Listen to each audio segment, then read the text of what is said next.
Agradecer a la Cámara Peruana del Libro por esa acogida que siempre me ha dispensado.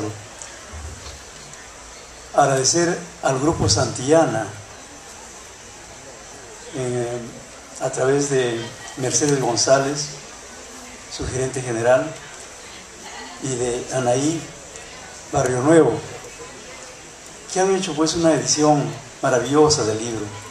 Estoy sumamente contento, muy agradecido, y bueno, a Santillana ya no puedo darle más elogios porque tantas cosas que me viene publicando. Y agradecer, por supuesto, a este magnífico poeta y crítico literario que es Ricardo González Vigil, un amigo que viene desde tiempo atrás casi comentando también las cosas que yo he hecho desde la Tarde de Toros incluso. Y bueno, para aclararle a Ricardo de paso, la Tarde de Toros lo estoy reescribiendo. Cuando lo hice aquella vez todavía no tenía las armas literarias suficientes para hacer un buen texto. Entonces ese libro va a salir enriquecido. Y agradecer también a mi gran amigo Víctor Quirós, un joven valor de la nueva crítica literaria peruana y latinoamericana, que como ustedes ya lo han escuchado, habrán podido apreciar de su calidad. Él es autor también de un libro que hace un estudio sobre Rosa Luchillo, y justamente dentro de poco vamos a hacer la presentación en la Universidad de San Marcos. Agradecer a mi familia que ha asistido esta noche, muy particularmente a una tía, hermana de mi padre, que se encuentra acá. Ella es Irene Colchado, que dentro de poquísimos días va a cumplir 100 años y ha venido a mi homenaje. Por eso estoy sumamente contento y agradecido. Y bueno, también mencionar a mi esposa Irene y a mi hijita Marlene, quienes al final les van a ofrecer un vinito para poder conversar un poco más, viendo el concierto que ya se viene. Y finalmente agradecer a mis amigos escritores que están presentes, como Carlos Villanes, su esposa, Roberto Reyes, y muchos de Chimbote, jóvenes escritores de Chimbote que están acá presentes, y muy pronto ellos también van a tener su propio espacio en esta feria cuando Chimbote dé su testimonio de sus nuevos narradores y nuevos poetas.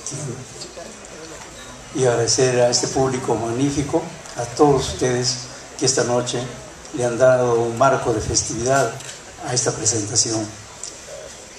Y finalmente manifestar respecto al libro un breve testimonio desde cuando lo vengo escribiendo, o lo venía escribiendo. Yo empecé a escribir mis primeros cuentos y poemas allá por los años de 1960, por la década de los 60. Y entonces esos cuentos y poemas eran publicados en el periódico mural de mi colegio, que era el Politécnico Nacional del Santo. ¿De qué hablaban esos textos? Hablaban del mar, de las gaviotas, de los crepúsculos, de las lanchas y de todo lo que era el ambiente marino, porque yo viví en Chimbote desde los 5 años y ahí me formé tanto en mis estudios de primaria y secundaria e incluso superiores, ¿no? Bueno, les decía esto porque años después, cuando ya yo termino la secundaria e inicio mis estudios para profesor de lengua y literatura, en los veranos yo decido conocer más a los pescadores, saber más de los hombres de mar. Y entonces, mediante un familiar mío que era mecánico de lanchas, logro salir en las embarcaciones, conocer de cerca a los pescadores, trabajar en el muelle, en las lanchas fondeadas, revisando los motores y conociendo de cerca cómo era la vida de los pescadores. Desde entonces empezaron mis primeros apuntes, mis primeros bosquejos. La idea era escribir sobre el ambiente marino, sobre los pescadores de Chimbote.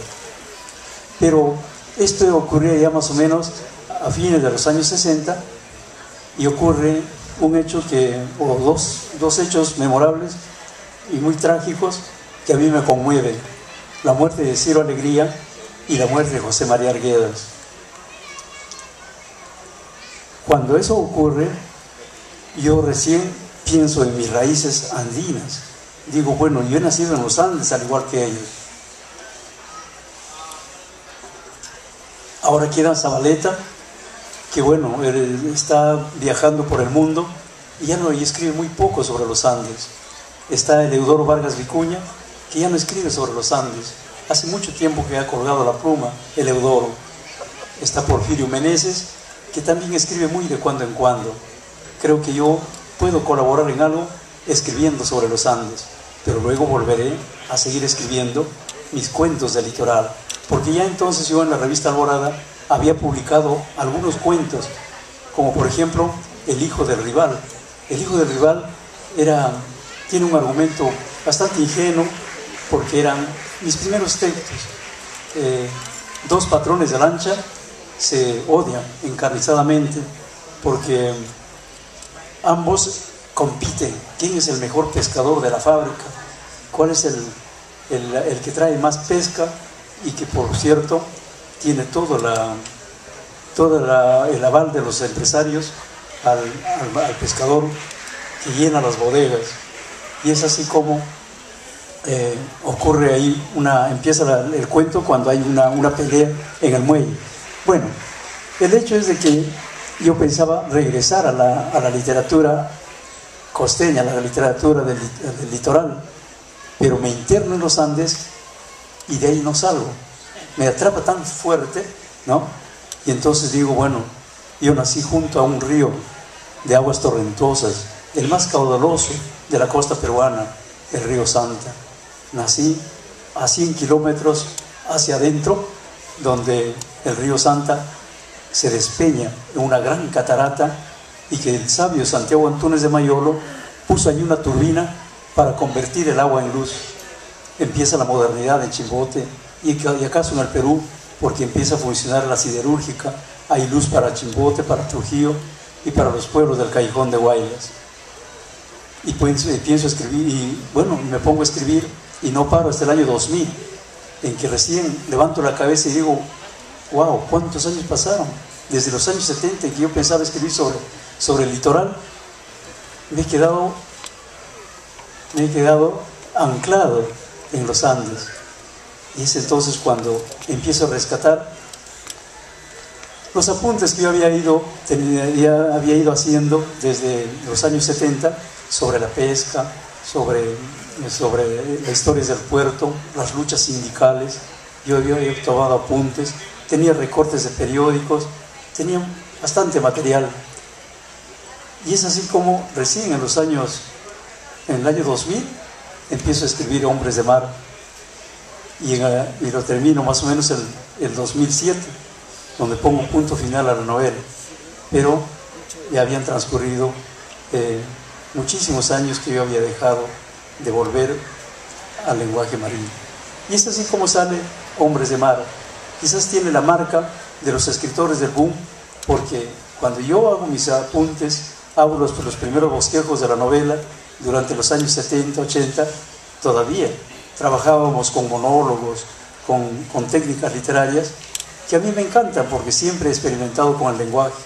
En el Ande experimenté con un lenguaje quechuizado, y en Hombres de Mar están casi las técnicas narrativas del boom literario, porque me encantaba hacerlo, y en esos tiempos era la novedad, y los dejé ahí, y ahí están.